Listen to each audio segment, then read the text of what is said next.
Taught होने के लिए दो एसेंशियल एलिमेंट्स की रिक्वायरमेंट होते हैं। पहला होता है कि डिपेंडेंट के द्वारा कोई एक्ट या ओमिशन किए जाना चाहिए, और दूसरा होता है कि इस एक्ट या ओमिशन के द्वारा के as a effect of it क्या होना चाहिए, प्लेंटिफ के द्वारा उसका लीगल डैमेज होना चाहिए, उसका लीगल इंजरी होना चाहिए।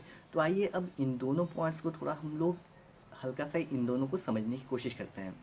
एक्ट या ओमिशन कहने का मतलब वो ये हुआ, एक्ट मतलब ये होता है कि आप ऐसा एक्ट करते हो, यानी डिपेंडेंट ऐसा एक्ट करता है जो उसे करना नहीं होता है, और ओमिशन का मतलब कि वो ऐसा काम नहीं करता है जो उसे करना होना चाहिए।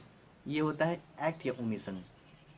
अब देखिए, जैसे यहाँ एक्ट या ओमिशन दो टाइप का एक्ट हो सकता है, लीगल ड्यूटी हो सकता है या मोरल ड्यूटी हो सकता है। तो लॉ केवल लीगल ड्यूटी के एब्सेंस में आपको पनिश करेगा, मोरल ड्यूटी को कभी पनिश नहीं करता है। जैसे फॉर एग्जांपल कोई आदमी डूब रहा है, तो आपका ये लीगल ड्यूटी नहीं है उसे बचाना, लेकिन आपका मोरल ड्यूटी है उसे बचाना। अगर आप उसे बचा देते हैं तो वेल एंड गुड, अगर नहीं भी बचाते हैं तो आप वहाँ लायबल नहीं होंगे अगर वो कोई अपने से खुद से डूबता है।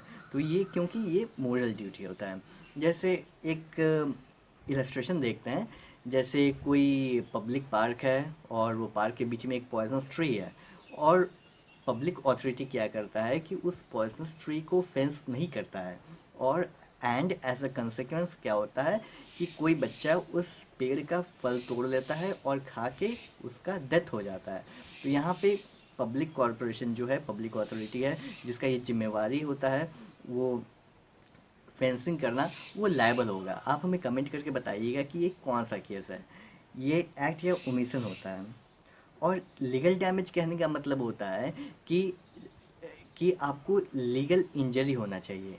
लीगल इंजरी का इससे मतलब ये नहीं होता है कि आपको सच में कुछ डैमेज हुआ हो या नहीं हुआ हो, इससे कोई मतलब नहीं होता है। लीगल मैगज़ीन होता है इंजुरिया साइन डैमनम, मतलब इंजरी विदाउट लीगल डैमेज। तो यहाँ पे आपको डैमेज हो भी सकता है, नहीं भी डैमेज हो सकता है, इससे कोई फ़र्क नहीं पड़ता है, आपको लीगल डैमेज सफ़र होना चाहिए। जैसे फॉर एग्जांपल ट्रेसपास कोई करता है, आपके लैंड पे कोई आ जाता है, तो आपके लैंड पे कोई सिंपली आ जाता है और चला जाता है, तो आपको उससे कोई हानि नहीं होता है, लेकिन आपका लीगल इन्फ्रिंजमेंट होता है, आपका जो लीगल राइट है उसका ये वायलेशन हो रहा है। तो आपको लॉ रेमेडी प्रोवाइड करता है कि आप केस फाइल कर सकते हैं, सूट कर सकते हैं, और आपको डैमेज प्रोवाइड किया जाएगा। ये होता है लीगल डैमेज। तो यही था हमारा दो एसेंशियल एलिमेंट्स डॉट होने का। आई होप आप लोगों को समझ में आ गया होगा। तो वीडियो को लाइक कीजिए और चैनल को सब्सक्राइब ज़रूर कर लीजिए।